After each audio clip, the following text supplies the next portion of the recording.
Another bad decision. Hey everybody, what's going on? Nick Andrew here, bringing in your first ever YouTube speed paint video. This is a little weird. Don't really know what this video was supposed to be. I just kind of wanted to put something out there to kind of show my process a little bit on how I made this drawing of the Green Ranger, and kind of just introduce myself to the YouTube space. We're in the middle of this whole COVID-19 nonsense, so it's been a lot of time for me being home and really focusing on me, like working on my artwork and stuff. So it's been really nice to just kind of stay here and think about like how I wanted to move forward. And I thought like maybe video was like the next space I wanted to explore.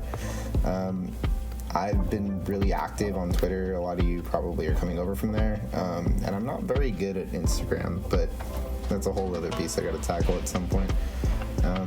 So yeah, I really just wanted to try like making this video to really show like, I don't know, like show my process and introduce myself. I think I said that already.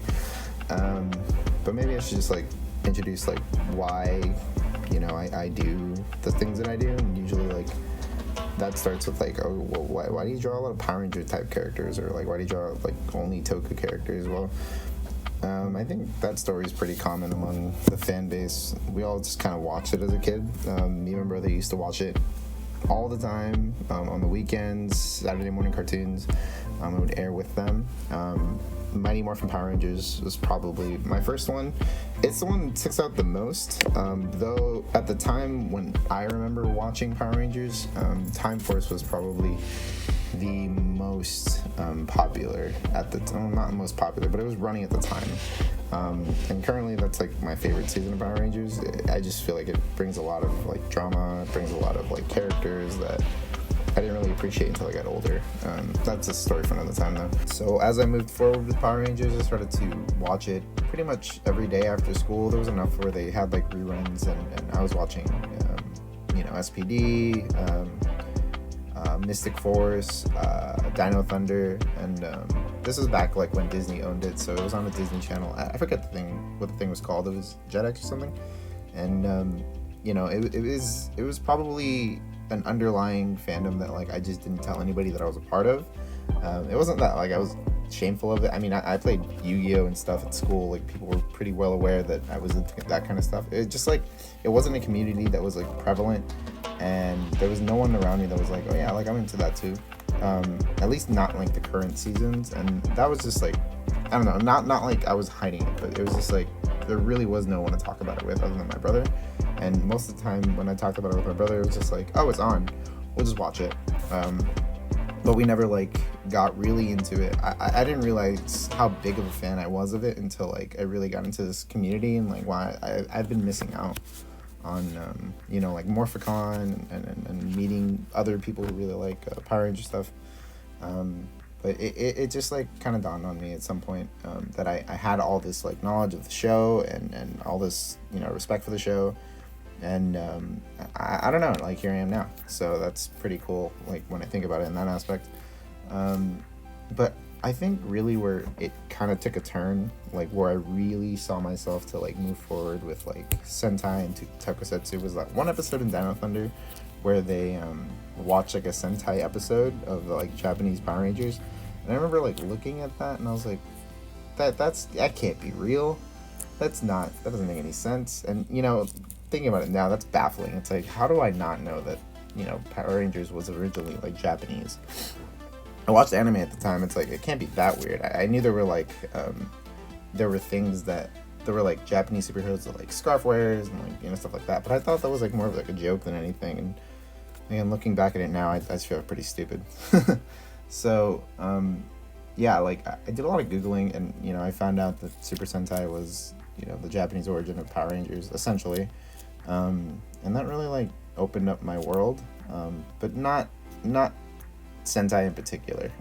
But I guess that's just another story for another day. God, I have a lot of stories I gotta tell at some point. Anyway, so how that relates to my art journey, I think for a lot of artists, they'll say that they've been drawing for a long time. I like to say that I've been drawing at least since high school, but people will say, oh, I've been drawing since I'm a kid. Yeah, I think that's something I can say too. But I think when people like ask like, oh, like when did you start, taking art seriously? I think that's where I would say like, yeah, I knew I wanted to be like an artist or something back in high school, because like throughout my whole like school career, I had this thing where I was like in decelerated classes. I was diagnosed with like ADHD and stuff like that like prevented me from learning properly. But honestly, I really didn't believe it. I don't know. I mean, now I don't believe it. It's not that I don't think those, like, I didn't deserve to be in those programs, but it just felt um, like I was just a lot lazy. Can't even speak. I was really lazy and just didn't want to do the work a lot of the time. I spent a lot of time just drawing, and I guess that translated to like, oh, you're just learning at a slower rate, which now I think about it, it's pretty offensive. But whatever, that's just the thing. I learned a lot in that process, and knowing who I was and finding out who I was. And being introduced like to art classes was really cool because I was able to really like explore that type of medium in my life. I did like short films, I did photo, I did murals for the school. It was pretty cool. And then I hit college, and that all just kind of fell off the rails. I don't know, like something happened. I tried to focus on school a lot, and I tried to go for an art degree, but that didn't work out. I felt like art school was just kind of like a waste of time. I was never gonna have enough money. And then I got a job at Starbucks, and I got really into working at Starbucks, and I loved working there. I worked there for about 4 years, and it was probably the best thing that's ever happened to me. I met all my friends that I have now. It's a great company to work for, but I don't know, like it was just the investment to be there was just so much, and I really wanted to keep drawing and move forward with my art, but I couldn't do it. It was difficult. So I quit, and I started my art journey, and that was pretty much it. I wish it was that. I mean, I still work at a coffee shop, and I really love coffee actually, but I don't know, like allowing myself to learn and move forward with art, I think was really important. So yeah, that's basically where I am now, what I'm doing, and this is just the next step in that. I just wanted to show you a little bit of what I'm doing.